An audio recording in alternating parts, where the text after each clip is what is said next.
नमस्कार किसान साथियों। आज हम बात करेंगे नींबू में कैंकर रोग की और उसके उपचार की।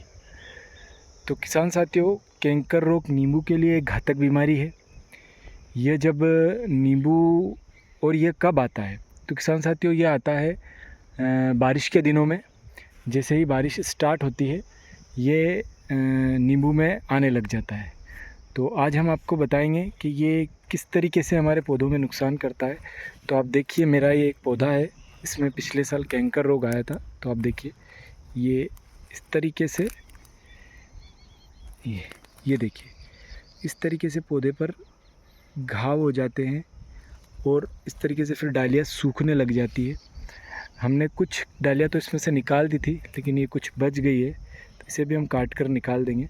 और आप देखिए, इस तरीके से ये डालियों को पूरी तरीके से ख़राब कर देता है। और जिस तरीके से इसके ऊपर डाली पर निशान दिख रहा है, इसी प्रकार का निशान आपको फल पर दिखेगा जब ये फल पर आता है। सबसे पहले कैंकर रोग पत्ती पर आता है, फिर डालियों पर आता है और फिर फल पर आता है। तो इसे नियंत्रित करना बहुत आवश्यक है। तो किसान साथियों, इसे कैसे नियंत्रित करना चाहिए? देखिए, ये नमी की दशा में आता है और ये बैक्टीरिया से फैलता है, हवा से फैलता है। हवा में जो बैक्टीरिया होता है, ज़ैंथोमोनास नाम का एक बैक्टीरिया होता है, उस बैक्टीरिया के माध्यम से ये फैलता है और वो हवा में रहता है। और हवा में उसकी ग्रोथ तब होती है जब उसके अनुकूल मौसम होता है, और उस बैक्टीरिया के अनुकूल मौसम बारिश का सबसे अनुकूल मौसम है।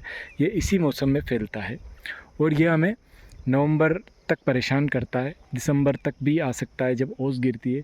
अगर आपके पौधे में कैंकर आ चुका है तो ये आपको जनवरी फरवरी तक चलेगा, उसके बाद ये स्वतः ही ख़त्म हो जाता है। लेकिन ये उस बीच हमारे पौधे पर बहुत सारा नुकसान कर देता है। जैसे कि अभी मैंने आपको ये डाली बताई थी, इस तरीके से घाव कर देता है। और फिर अब ये पत्ते पे किस प्रकार दिखाई देता है, तो देखिए किसान साथियों, ये एक पत्ता है, इस पर आपको ये स्पॉट दिखाई दे रहा होगा। ये इस प्रकार का स्पॉट इस पर दिखाई देता है। अब इसकी में अगर कोई पत्ती दिखाई देती है, मेरे पौधे पे फ़िलहाल अभी कोई किसी प्रकार का कैंकर का निशान नहीं है पत्तों पर, बहुत ही माइनर कहीं होगा जो अभी मैंने बताया। और दूसरा इसका कारण है लीफ माइनर। लीफ माइनर जैसे ही आपके पौधे में इंटर करता है तो आपके पौधे को की जो पत्तियां हैं उसमें घाव कर देता है, जहाँ से बैक्टीरिया आसानी से पौधे में पत्तियों में चला जाता है और ये धीरे धीरे पूरे पौधे में फैल जाता है। अब बात करेंगे इसके नियंत्रण की किसान साथियों। तो इसका नियंत्रण करने के लिए आप समय समय पर कॉपर ऑक्सीक्लोराइड का स्प्रे करें। हर 15 दिन पर इसे रिपीट कर सकते हैं बारिश के दिनों में। और यदि आप बायो में जाना चाहते हैं तो सुडोमोनास, उसका भी हर 15 दिन में आप स्प्रे कर सकते हैं। तो इस तरीके से आप कैंकर का नियंत्रण कर सकते हैं। और किसान साथियों, कैंकर का नियंत्रण करना बहुत आवश्यक है। आप देखिए, मेरे इस पौधे पर पिछली बार काफ़ी ज़्यादा मात्रा में कैंकर आया था। तो आप देखिए, इस तरीके से घाव बना दिया है, ठीक है। तो इस बार हम अच्छे से इसका स्प्रे शेड्यूल लेंगे। अभी से हम या 1-2 तारीख के आसपास, 1-2 जून से हम इसमें स्प्रे करना स्टार्ट कर देंगे।